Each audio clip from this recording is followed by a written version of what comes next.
This is carbon dioxide. We make it when we drive. Oh no, just look at all that carbon dioxide. We make it when we eat. No, not even when we eat. And we make it when we fly.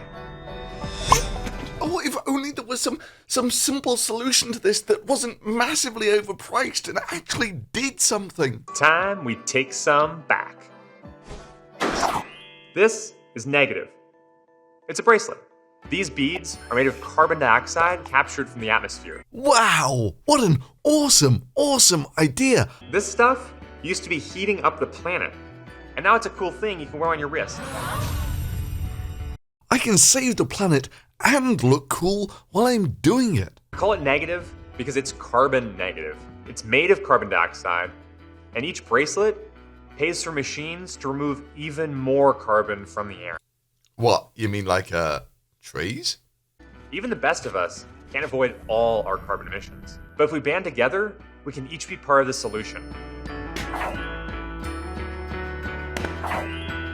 Yeah, that's great. Let's pull carbon dioxide out of the air and wear it as jewelry.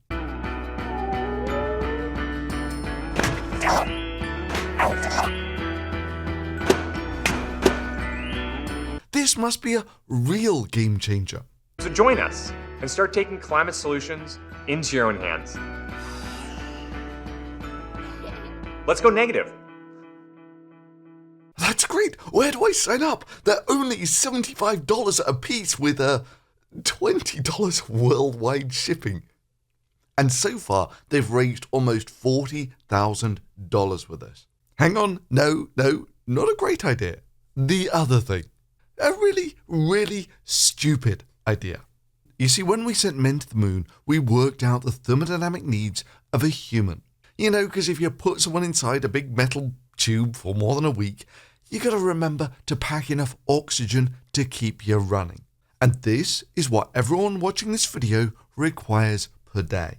You breathe in about 1 kilogram, it's about 2 pounds of oxygen. You use it to burn some fuel, which can be either regarded as about a kilo of sugar or a third of a kilo of fat, and you turn it into about 1.5 kilos of carbon dioxide, 0.6 kilos of water, and energy, which is what keeps you alive. This is just the pulse requirements. It's just to keep your heart beating and so forth. Nothing fancy. So for a year, it's going to be about half a ton, 500 kilograms of carbon dioxide, which is incredible if you think about it. You breathe out about 5 times your body weight of carbon dioxide per year, leading to interesting questions of, if you breathe out 5 times your body weight of carbon dioxide per year, how much of you is actually left? And that's how much carbon dioxide you breathe out just to keep alive. And you're going to offset this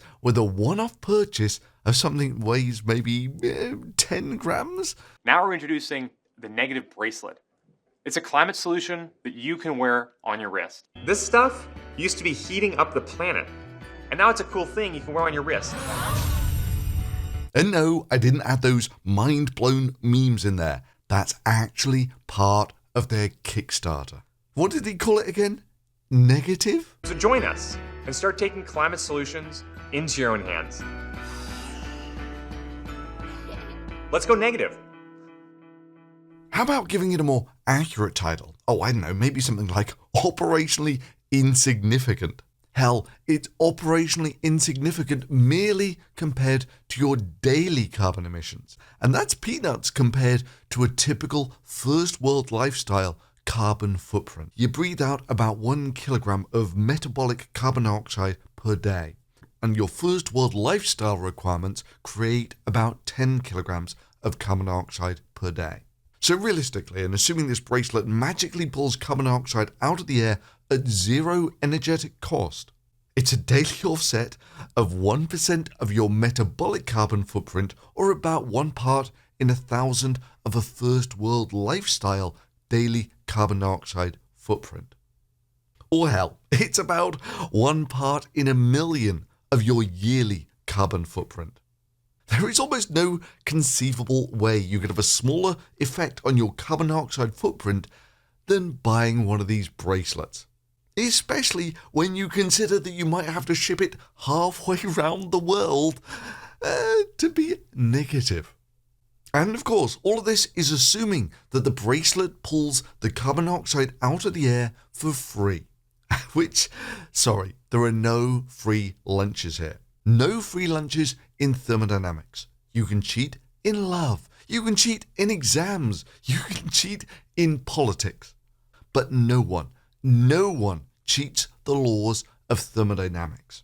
If you could just burn plastic and get all the heat out of doing it, and then, say for instance, just turn it back into plastic for free.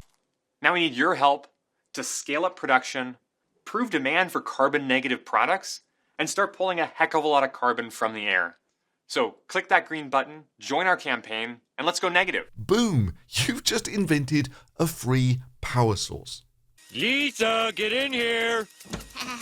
In this house, we obey the laws of thermodynamics! Sadly, thermodynamics is a bit of a harsh mistress like this. She'll give you nothing for free. You see, the way it normally works is you take your oil products and then you can burn them and you get energy out and carbon dioxide. Now, alternatively, you take those oil products and turn them into plastic. Yeah, at a crude level, you can turn your oil into fuel or plastic. They're pretty chemically similar like that. However, while the plastic might have the same energy density as gasoline, it's not so good for running internal combustion engines. Which is why we have some really quite sophisticated ways of turning oil into fantastically efficient fuel. Thank you, chemical engineering. The bottom line here, though, is you get about as much energy out of burning polyethylene as you do from burning gasoline. Or looked at another way, if you want to turn your carbon dioxide and water back into fuel, you've got to put all the energy back into it that you got out in the first place. And the same goes for turning carbon dioxide and water back into plastic. It's going to take at least as much energy that you got out from burning whatever it was that you burned in the first place. And you can only sensibly call it negative if you're doing that from an energy source that is a non-fossil fuel source. Basically solar, wind, nuclear, that sort of thing. Because if your energy source for making your air carbon is, I don't know, say for instance, running a diesel generator, you might not have thought this one through enough. Now, negative is a bit fuzzy on where all this energy is going to come from. Not entirely sure they understand the whole thermodynamics thing. But they do say this: negative black, our entry-level bracelet, is made from natural clay, atmospheric carbon, natural fiber, and a magnetic brass clasp. Your pledge will also pay to directly capture 2 times 200% of all the carbon dioxide emitted during the manufacture and shipping, making your bracelet carbon negative. Just imagine if all products did this. Yeah, for $75 and $20 shipping. Well, especially given you can get a negative bracelet made from wood, the original atmospheric carbon capture polymer, and buy it and have it shipped anywhere in the world for about $2. All I can say is that's got to be one hell of an energy-intensive manufacture process you've got going on those bracelets. For $85. That's going to be one of the dumbest ways of capturing and storing carbon dioxide ever. Hell, if you're really into this sort of thing, you can go to Amazon and buy a couple of SodaStream canisters for about the same price, which between them hold about 1 kilogram of carbon dioxide. That would capture about 100 times more carbon dioxide than your bracelet for the same cost. But maybe this would be a fun time to reflect on what exactly global warming is, and to put it all into perspective. Ballpark numbers. Historically, the Earth has received about 1,000 watts per square meter. And of course, it emits about 1,000 watts per square meter. The bottom line is, you absorb the same amount of energy as you radiate, you don't get any hotter or cooler.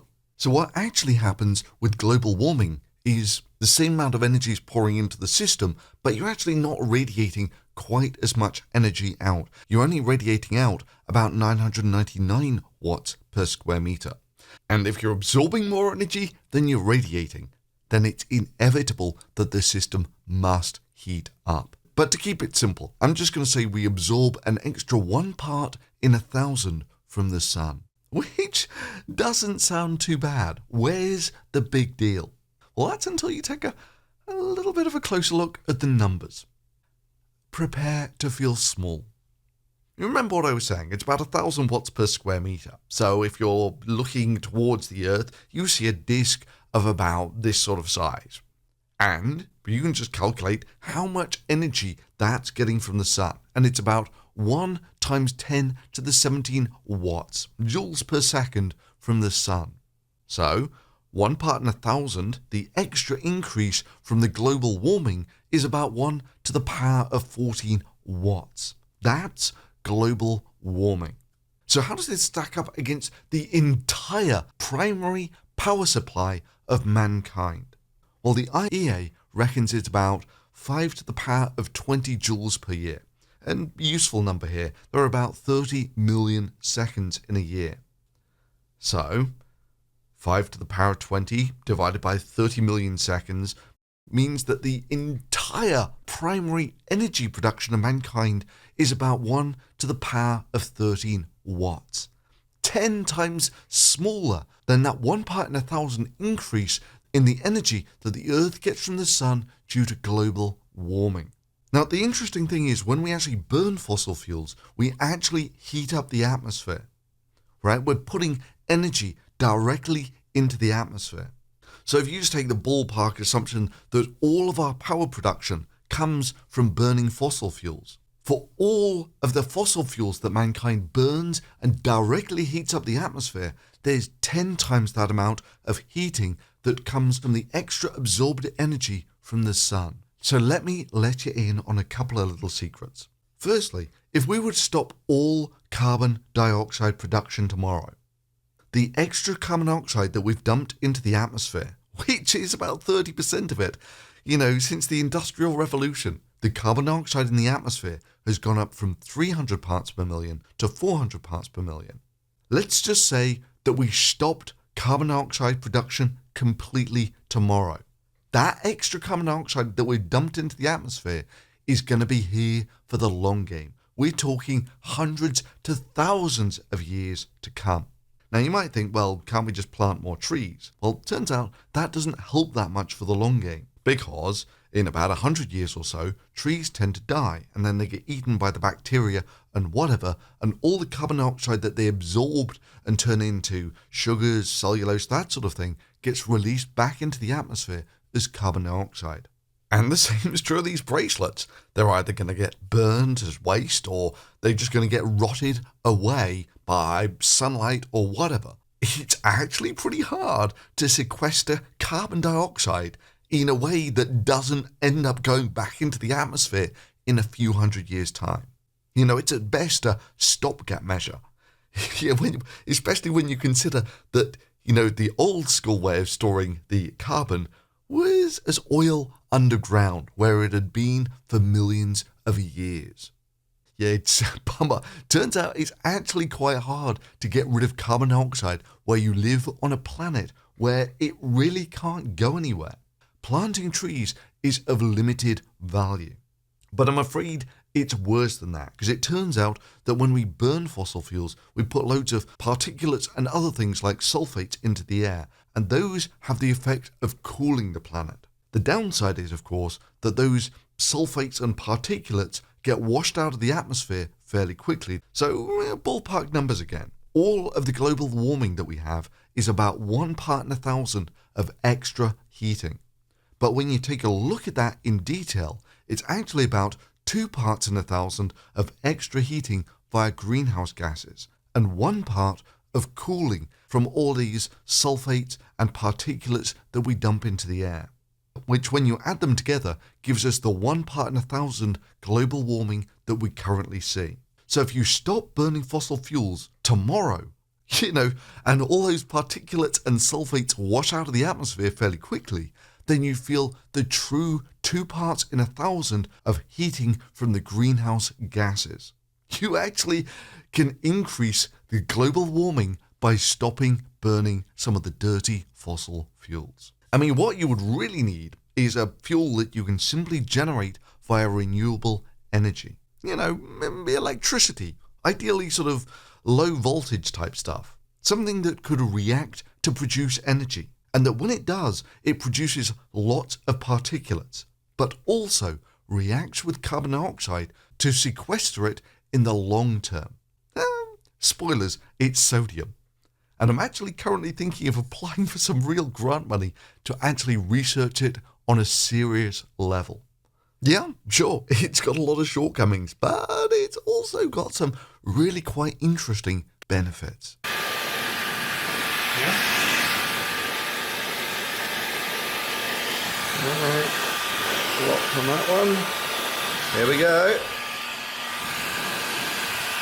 There he is. Nice shiny.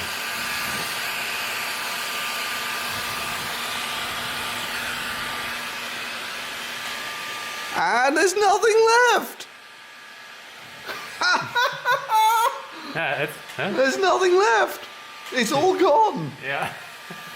So that's the video for today. Sorry I've not been around so much for the past month or so, but I had 2 weeks of really intensive, like 24-hour day daily at a reactor in France. And now I'm off for another week-long experiment at a synchrotron. Things to do with sodium-potassium alloy microjets. And all the time people have been tweeting me stuff like this. A black man has invented a machine that gets water from the air. Why isn't this all over the media? Well, I'm not so sure about that. The 10 million views kind of say it is. But no, it's never gonna work. But I'll get back to that in a week or so. So if you enjoyed that, by all means, feel free to reverse climate change by storing 1 kilogram of carbon dioxide, which can be bought at my Amazon store below. That, if you get desperate, can always be used to make some fizzy drinks. And as always, if you really enjoy this channel, consider supporting it on Patreon. And hopefully, in just a week or so, I'll get back to making videos on a more regular basis.